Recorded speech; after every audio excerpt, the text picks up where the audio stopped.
Today I am with Richard Bell. Richard's an author. He happened to contact me one day about a book that he wrote.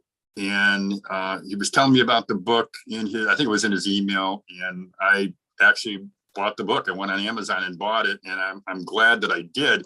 And today what I want to do is talk about a couple things. One is about Richard and why he wrote a book, but also we want to talk about some of the steps that Richard took to basically self-publish a book. So Richard, if you could, well, first of all, I just want to welcome you to Over 50 TV. Thank you, Lou. Tell us let's start by just telling us what prompted you to write this book. I've never really considered myself a writer. I'm just an average guy. That's my opinion. And I wrote for average people. And I assume that everybody that's reading it is at least as smart as I am, maybe a little bit smarter. That's kind of the premise. But my wife and I were both working for this mortgage company. In 2004, she got leukemia, and I thought I was going to lose her. And that was a great shock to me. And I didn't exactly know how to deal with it. So I started writing short stories kind of as therapy to cheer myself up, make myself laugh. And it kind of worked. You know, you got to laugh or cry or do both when you're going through something like that. She did recover. And then, but for the next, well, we also found out that we were both being laid off from our jobs. They're moving everything to Texas. So I spent the next 11 years working temp jobs and unemployment. Mm-hmm. And that was not good. That was a lot of stress trying to keep the money coming in. But the benefit of working all those temp jobs was that it gave me a wealth of experience I couldn't have got just working at one place the whole time. So I was working for different people, different computer applications, different duties. So that helped create ideas for the stories as well. So the stories just kind of grew along the way. Back in 2008, there was a bar magazine. I submitted a few stories and they liked them and they had me keep writing. So I had a monthly deadline now that I had to keep. So that gave me an impetus to keep writing. And if you look at the stories that first came out compared to what I have now, they're kind of night and day. The ideas are the same, but they've been refined a lot because I've been editing this book for a good 14 years before the final product. And I don't know if any of your viewers would want to spend that much time doing something like that, but it seemed to work out for me. Yeah. So this book is really 14 years in the making. Is that what you're saying? Yes. So 14 years in the making, when did you, or tell me how you went about finally deciding to publish it? I mean, was it just one day you said, okay, it's ready to go, or how did that come about?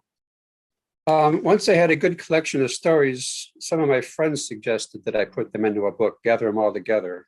Mm-hmm. So I had no intention of writing a book when I first started. So I took their advice and I went to a website called Smashwords, and I put together an electronic book, an ebook that I could sell, people could download online and read it that way.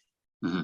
And once the hardest part of that was formatting the document that everything was going to be on. Once I had that done, and I could just cut and paste the stories into it and then arrange them properly, make a little table of contents.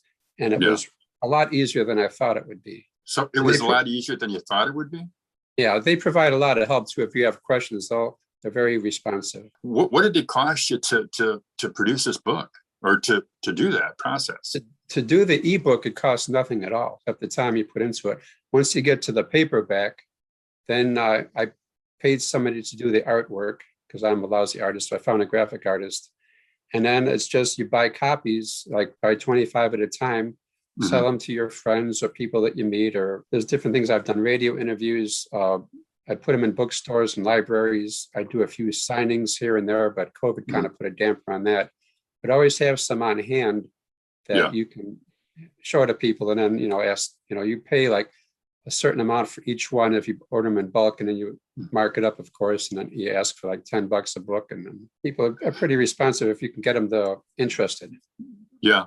Well, let me go back a little bit to, okay, you hired an artist, a graphic designer to do the cover. Can I ask you, give me a range of what you paid for that, just so our audience would know if in case they're thinking about doing a book? Sure. With all the revisions and everything, it cost me about $450.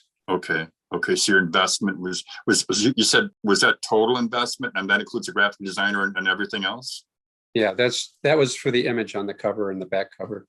Okay. Okay. So that was for the image then. After And- Smashwords, I decided to branch out and decided I needed a paperback. So I went to Kindle, which is part of Amazon. So now the book is on Amazon as a Kindle ebook and also as a paperback. And one Wow. thing you have to get, and everybody should know, is something called an ISBN.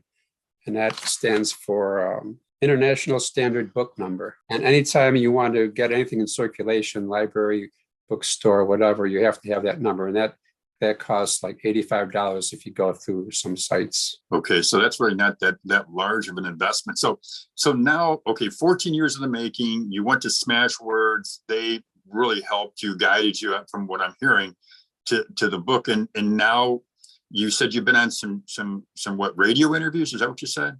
Locally, yes. Locally. And how else are you marketing your book? A lot of it is word of mouth and Facebook. And I've tried doing Facebook ads. Those didn't really seem too effective. But I'm in a band. I play country music. And when we go to gigs, Oh, wow. I have the singer announce that, hey, our bass player has a book for sale. He was a columnist in such and such magazine for many years. And it's a good book. And some of the money goes to cancer research, which I do. It goes to actually a teaching university where they do the actual research instead of a fundraiser where they skim off the top for administrative costs. I'm kind of proud of that. I would be too. So let me go back though and ask you. So you're promoting your book basically kind of like word of mouth and doing the grassroots kind of thing. You said Facebook didn't work. Does Amazon do anything to help promote the book? No, they don't. I'm sure you can pay them extra and they would. And there's a lot of sites that, if you give them money, they'll help you. And there's also people that'll do reviews for money. And I avoid those because they wouldn't be honest and people would be able to tell they're phony. Yeah. So all the reviews that I have on Amazon are from actual people that have bought and read the book. And some of them are pretty good. So let me just kind of go back to a little bit. You said you kind of did the book as therapy, and you did that because your wife at the time was ill. How is she doing now? Well, she's in remission. She has other health issues, but she's in remission, and I'm grateful for that. Good. I'm glad to hear that too. What's your plans going forward with your book? I'm going to continue to promote it the best I can. I recently discovered that if I can get it to people doing podcasts such as yourself, that would like the book and be sympathetic to my cause, that I could get more publicity that way. In terms of self-publishing, you found the process fairly easy from what I'm hearing. Yes. I was going to say for your viewers, if anybody is interested, there's always, if somebody has an idea and they want to do a children's book, that's something that's pretty straightforward to do. Or if they're older and they have memoirs of their lives that they want to put down and pass on to their children and grandchildren, that's also a good idea. Well, Richard, I want to thank you for taking the time to share your story with us. I'm going to recommend to people to look at the book and to buy it. Well, listen, I want to thank you again, and I'm glad to hear that your wife is doing better. She's in remission, and I want to wish you the best of luck. And please stay in touch with us and let us know how you're doing. Thank you. If I could just give it one quick plug. Sure. I don't know if this comes out backwards or not. Oh, it disappeared. It's Life Seemed Good, and it's on Amazon and a bunch of other sites. And it's only $10 and it's easy to find. And the idea is to just bring a little more happiness and laughter into the world.